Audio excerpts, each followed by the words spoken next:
dalam keseharian memang saya ditugaskan di tiga bagian tersebut, tiga yang harus memang saya kelola. Secara spesifik kalau bicara kendala tentunya pasti dalam kendala supervisi, ya monitoringnya, tetapi secara day to day-nya, secara besaran saya tidak melihat ada kendala yang saya hadapi, karena ketiga-tiganya bisa saya handle secara paralel, secara bersamaan dengan baik. Ya.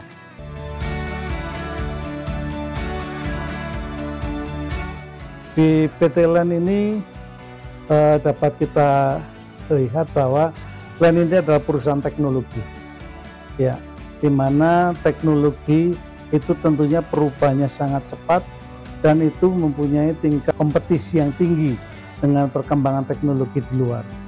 Sehingga tantangannya adalah bagaimana kita mempersiapkan SDM-SDM yang ada di PT LAN Group ini bisa berkompetisi dengan perusahaan-perusahaan lain yang di luar sana.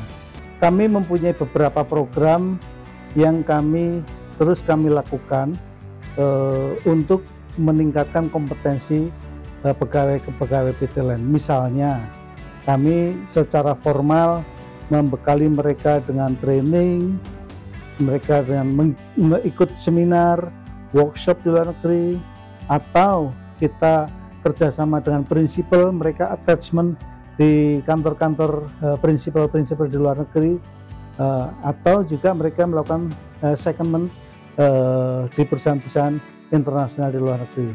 Dan yang lebih penting juga kalau dari sisi pendidikan formal, kita menyekolahkan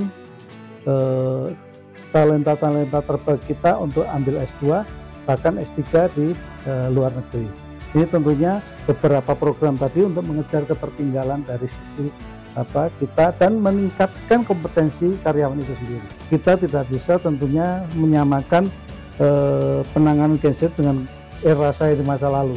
Jadi mereka kita berikan satu kesempatan untuk bagaimana mereka bisa mengekspresikan kemauan mereka, namun masih inline dengan strategi perusahaan. Ini tentunya kita mesti ada titik temu, mesti bicara dengan mereka. Kita sering melakukan acara-acara dengan para genset ini dengan cara kita melakukan informal meeting, kita dengerin mereka aspirasinya seperti apa, kita minta mereka program-program apa yang bagi mereka menarik untuk meningkatkan kompetensi mereka. Itu kita terbuka. Dalam hal ini kita sudah mulai harus dengerin dari mereka apa yang mereka mau dan kita sesuaikan dengan perusahaan mau. Kita cari titik tengahnya baru nanti kita jalankan.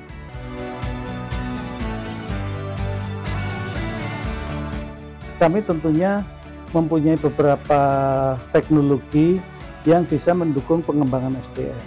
Misalnya mereka kalau ingin meningkatkan kompetensi mereka tidak perlu lagi harus bersifat klasikal, mereka bisa kita dorong, kita punya fasilitas untuk e-learning, ya kita dorong mereka untuk ambil kelas-kelas online baik di universitas terkemuka, mereka bisa belajar. Kita berikan program-program mereka pembelajaran yang sifatnya memang sudah tidak klasikal lagi, mereka bisa belajar dari mana saja, di mana saja.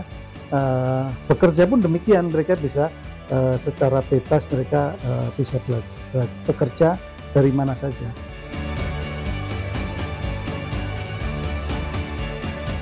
Tentunya kami mempunyai ukuran-ukuran yang untuk menilai tingkat kepuasan karyawan. Jadi bagaimana tingkat kepuasan karyawan terhadap apapun yang terjadi di perusahaan ini, terhadap kepuasan mereka terhadap pimpinannya, terhadap kepuasan terhadap lingkungan kerjanya, kita punya ukuran-ukuran, dan ukuran-ukuran itu yang melakukan survei bukan kami, tetapi pihak ketiga supaya lebih fair dalam melakukan survei. Dan alhamdulillah ini dari tahun ke tahun menunjukkan adanya peningkatan tingkat kepuasan karyawan, ya dan kesejahteraan karyawan. Karena semakin ke sini setelah COVID selesai, yang dulu beberapa fasilitas itu kita sempat hentikan, secara otomatis kita hidupkan lagi, kita secara lebih baik lagi, kita buat secara lebih meriah lagi, fasilitas olahraga, fasilitas termasuk ada band, ada musik, gitu. Kami siapkan di kantor itu olahraga, apapun jenis olahraganya, termasuk Zumba. untuk ibu-ibuan banyak Zumba, Pilates dan seterusnya kita siapkan dari iya.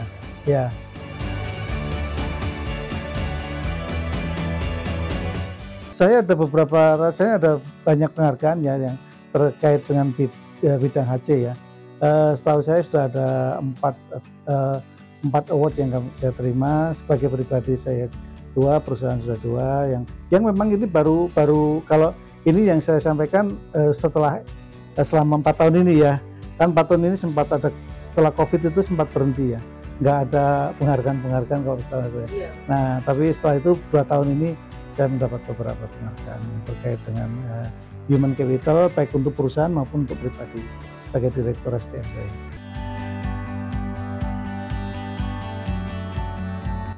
Saya selalu percaya bahwa pimpinan itu adalah role model.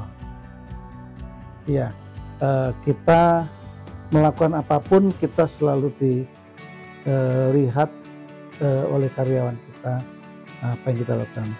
Satu. Kemudian yang kedua, kita harus selalu melakukan walk the talk, artinya apa yang kita omongkan itu yang kita jalankan.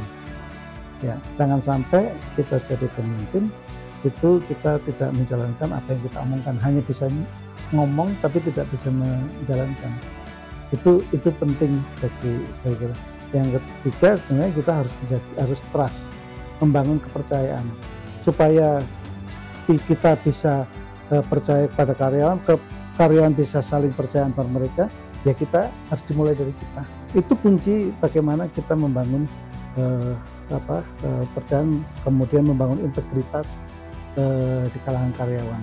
Nah ini saya yang memang saat ini yang paling saya terapkan untuk karyawan adalah satu dari sisi integritas, ya karena kalau tanpa integritas itu perusahaan nggak ada artinya.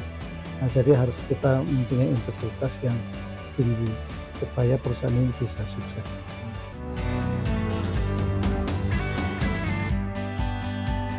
Memang waktu itu kita berdasarkan hitung-hitungan kita ketika itu kita ingin menjadi top 50 global defense company.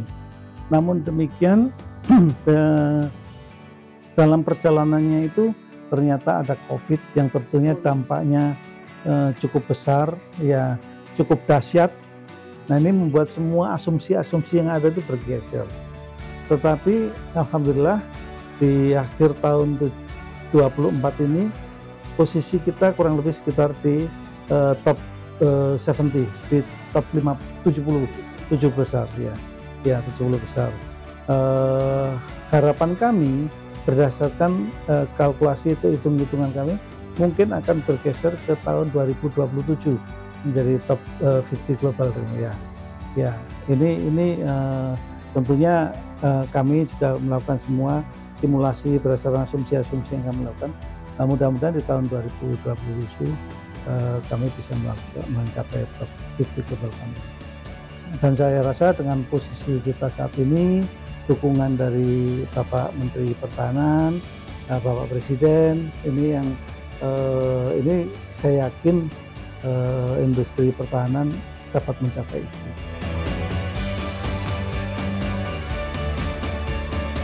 Kami syukuri karena itu kan bentuk kepercayaan Bapak Presiden terhadap industri dalam negeri, direfleksikan, dicerminkan dari beliau mau menggunakan produk itu, apalagi lebih membanggakan ketika itu dilakukan pada saat beliau setelah dilantik jadi presiden. Tentunya itu sangat membanggakan bagi kami di industri pertahanan, khususnya di Pindad.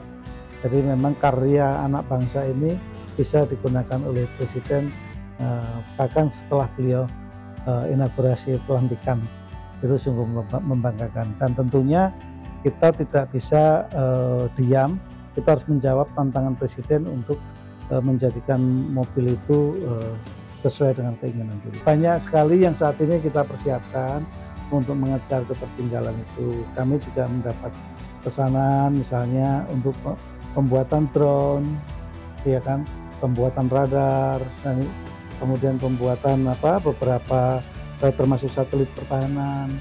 Itu tentunya kita bicara kemampuan atau capability yang tinggi dari insan-insan yang ada di industri pertahanan. Dan ini harus beradu cepat. Nah, untuk salah satu yang saya sampaikan tadi, untuk mempersingkat waktu itu ya kita attachment kan anak-anak kita di prinsipal di luar negeri supaya mereka magang istilahnya langsung di sana. Nah, dengan begitu mereka learning by doing, bukan belajar ini, tapi sudah langsung magang di sana. Ini bisa lebih cepat, harapannya bisa lebih cepat dengan begitu.